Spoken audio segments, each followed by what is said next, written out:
Right గా మిగిలిన details చూద్దాం. ఖమ్మం గురుకుల బాలుర హాస్టల్లో గ్యాంగ్ వార్ జరిగింది. రాత్రి వచ్చిన ఓ జూనియర్ విద్యార్థినిని సీనియర్ విద్యార్థులు అడ్డుకున్నారు. ఈ క్రమంలో సీనియర్ జూనియర్ విద్యార్థుల మధ్య వివాదం చెలరేగింది.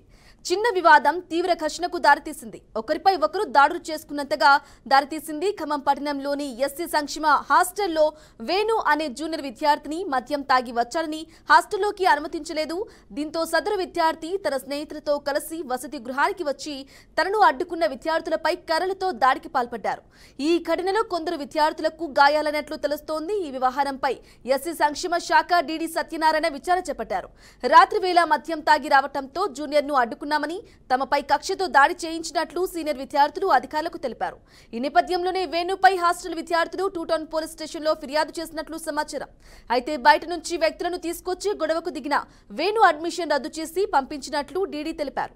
క్రమశిక్షణ పాటించని విద్యార్థుల అడ్మిషన్ రద్దు చేస్తామని ఆయన వెల్లడించారు. కర్రలతో దాడి చేస్తున్న వీడియోలు సోషల్ మీడియాలో వైరల్ గా మారాయి. ఇదే విషయానికి సంబంధించి మరిన్ని డీటెయిల్స్ మా ప్రతినిధి ధనుంజయ్ అందిస్తారు. ధనుంజయ్.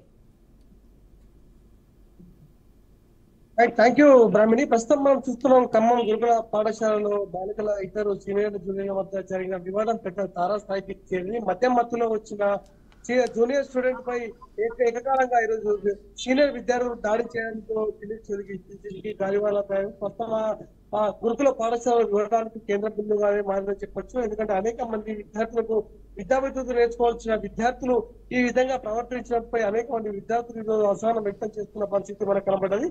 సీనియర్ జూనియర్ మధ్య జరిగిన మద్యం చిచ్చు ఈరోజు తారాస్థాయికి చేరింది. ఎందుకంటే ఈ ఘర్షణలో మద్యం తాగి వచ్చారని చెప్పేసి జూనియర్ కు సంబంధించిన విద్యార్థి వేణుపై సీనియర్ కు సంబంధించిన జూనియర్ విద్యార్థి ఇద్దరు వేణుపై దాడి చేసిన సంఘటన ఒక్కొక్కరిగా చిలికి కార్యవాళ్ళ తయారైంది. ఈ విధంగా వేణుపై దాడి చేసిన వ్యక్తులపై ప్రత్యర్థిగా ఆయనపై చర్యలు తీసుకునే దిశగానే ఆయన మరో నలుగురిని తీసుకొచ్చి జూనియర్లపై దాడి చేసిన సంఘటనతో ఒక్కొక్కరిగా ఈరోజు తారాస్థాయికి సైతం చేరింది. ఎందుకంటే హాస్టల్లో ఫ్రెండ్స్ గా ఉంటున్న వారు ఒక్కసారిగా ఒకరికొకరుగా రెండు వర్గాలుగా విడిపోయి ఈరోజు గొడవపడే పరిస్థితి తారాస్థాయికి తెలియదు. కేవలం మద్యం మత్తులో ఉన్న విద్యార్థి ఈ రోజు హాస్టల్ కి ఎందుకు వచ్చారని ప్రశ్నిస్తే ఈ విధంగా తమపై దాడి చేశారని చెప్పి పరిస్థితి మనం అక్కడ చూస్తున్నాం.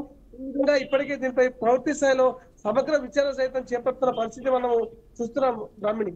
Right Dhananjay, thank you for the update.